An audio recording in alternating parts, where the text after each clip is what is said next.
ہمارے ہاں پاکستان کی جو سیاسی تاریخ ہے اس میں ہم دیکھتے ہیں کہ جو کو ہوئے ہیں خود سیاستدانوں سے اقتدار کو جن لوگوں نے لیا ہے، اس میں ایک پورا کا پورا ایک پس منظر ہے خود بیوروکریسی کے اندر. جو لوگ اس جگہ پر بیٹھتے ہیں، ظاہری بات ہے قوم کے غیر معمولی ذہین نوجوان بالکل افلاطون ارسطو کی طرح پوری زندگی محنت کر کے مقابلے کا امتحان پاس کرتے ہیں، وہ یہ سوچتے نہیں ہوں گے کہ جی ہم لوگ ہیں جو جانتے ہیں، ہمارے لینگویج ہمیں آتی ہے، ورلڈ ویو ہمارا ہے، نظام چلانا ہمیں آتا ہے، یہ اٹھ کے آگے ہیں چند ووٹوں کی بنیاد پر ہسکٹے پہن کے سیاستدان، ان کو تو فائل پڑھنی بھی نہیں آتی. تو آپ سے آپ کو جذبہ پیدا ہوتا ہوگا بھی اصل تو ہمارا ہی قلم ہے جس سے ہم ریاست چلا رہے ہیں. تو اس میں یہ چیز آپ کو لگتا نہیں ہے کہ پھر یہ کیسے ممکن ہوگا اگر سیاستدان بھی اس سطح پہ کوالیفائڈ نہ ہوں تو بیوروکریسی دل سے ان کا احترام کیسے پیدا کرے گی؟ کیونکہ نتیجہ ہم نے یہی دیکھا کہ پوری کی پوری ریاست تو پھر بیوروکریسی چلا رہی ہوتی ہے. بیوروکریسی کو چلانی چاہیے، وہ بنائی اسی لیے گئی ہے، اس کی ذمہ داری یہی ہے. اگر وہ سمجھتی ہے کہ وہ ذرا برتر جگہ کے اوپر کام کرنا چاہے، یعنی یہ تو در حقیقت ملازمت ہے نا، آپ نے اپنے آپ کو ملازمت کے لیے پیش کر دیا ہے، تو پھر آپ چلے جائیں، سیاست میں چلے جائیں، جا کے دیکھ لیں، آٹے دال کا بھاؤ معلوم ہو جائے گا، پتہ چل جائے گا کہ 4 ووٹ بھی ملتے ہیں یا نہیں ملتے. تو اس وجہ سے ان لوگوں کو حقیر نہیں سمجھنا چاہیے، وہ لوگوں کا اعتماد لے کے آئے ہیں. بہت اہم بات. اور ان کا کام یہ نہیں ہے کہ وہ آپ کو بہت اچھی فائل پڑھ کے دکھائیں، ان کا یہ کام نہیں ہے کہ وہ بہت اچھے طریقے سے چیزوں کی تنقید کریں. یہ کام تو آپ کے ذمے ہے، یہ آپ کو کر کے ان کو ایجوکیٹ کرنا ہے، ان کی مدد کرنی ہے.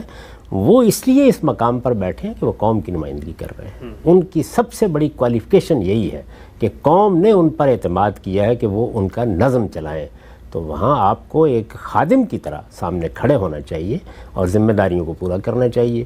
رہ گئی یہ بات کہ ہمارے ہاں بہتر لوگ سیاست میں آئیں، یہ بات کہ زیادہ پڑھے لکھے ہوں، تو یہ ایک تدریجی عمل ہے. اس کے لیے قوموں کی تعمیر کی جاتی ہے، یہ بساط نہیں الٹ دی جاتی. قوم کا کام ہے کہ وہ یہ فیصلہ کرے. یہ حق تلفی ہے ان کی کہ میں یا آپ ان کی جگہ کھڑے ہو کے بات کریں. یعنی انہوں نے اپنے آپ کو پیش کیا اس کے لیے کہ وہ قوم کی نمائندگی کریں. قوم نے انہیں اس لحاظ سے قبول کر لیا اور پھر اپنے ووٹ کی قوت سے ان کو یہ اختیار دیا کہ وہ معاملات کریں. آپ خود سوچئے کہ اگر میں ایک کاروبار کرنے کا فیصلہ کروں اور اس کاروبار کے لیے میں تمام ضروری سہولتیں فراہم کروں اور میں اس کے لیے بہت ہی ہنرمند لوگوں کو بھرتی کروں اور وہ میری فیکٹری یا میرا کاروبار یا میری کمپنی چلانے کے لیے آئیں اور اس کے بعد وہ مجھے یہ بتانا شروع کر دیں کہ اب آپ کو گھر کیسے چلانا ہے اور یہ کام کیسے کرنا ہے. تو اصل میں قوم کیا ہے؟ قوم مالک ہے، قوم نے نظم قائم کیا ہے. بہت اہم. یہ لوگ ہیں کہ جنہوں نے یہ فیصلہ کیا ہے اور حق ان کو خدا نے دیا ہے کہ ہمارے اوپر ایک نظم قائم ہونا چاہیے. تو یہ تو ان کے نمائندوں ہی کا کام ہے. وہ ان پڑھ ہیں، وہ جاہل ہیں. آپ کا یہ کام نہیں ہے کہ ان کے بارے میں کوئی بری رائے قائم کرے. وہ جو کچھ بھی ہے وہی قوم ہے. اور آپ نے اگر اپنے آپ کو اس خدمت کے لیے پیش کیا ہے تو اپنے حدود کے اندر رہ کر یہ خدمت کریں. وہاں بہتری کے لیے اور طریقے ہیں، وہ طریقے مصلحین اختیار کرتے ہیں، ریفارمرز اختیار کرتے ہیں، وہ اساتذہ اختیار کرتے ہیں، وہ درسگاہوں کے اندر بہتری آتی ہے، وہ قوم کے مجموعی نظام میں اور بہت سے راستے ہیں جن میں جدوجہد کی جاتی ہے.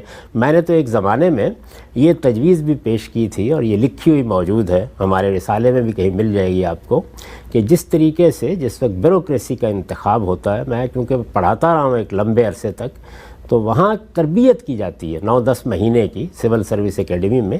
اسی طرح کی ایک پولیٹیکل اکیڈمی بھی قائم کر دینی چاہیے جس میں لوگ جب منتخب ہو کے آئیں تو ان کو بتایا جائے کہ اسمبلی کیسے چلتی ہے، اسی طرح حکومتیں کیسے چلتی ہیں. تو ایک اشرافیہ اس نوعیت کی بھی وہاں تربیت پاتی چلی جائے گی اور آہستہ آہستہ اس میں بہتری آئے گی. تو یہ تدریجی بہتری ہے. آپ قوم نہیں تبدیل کر سکتے، حکومت قوم کی ہے.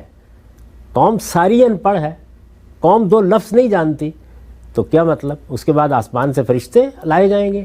نہیں، اس قوم نے ہی اپنا فیصلہ کرنا ہے. تو حکومت کے معاملات کا تعلق قوم کے انتخاب سے ہے اور ان اداروں کا تعلق اس میرٹ سے ہے جس کی بنیاد کے اوپر یہ لوگ مقرر کیے جاتے ہیں اور ان کو ایک خادم کی جگہ کھڑے ہو کر اپنی ذمہ داریاں انجام دینی چاہیے. ٹھیک. اچھا.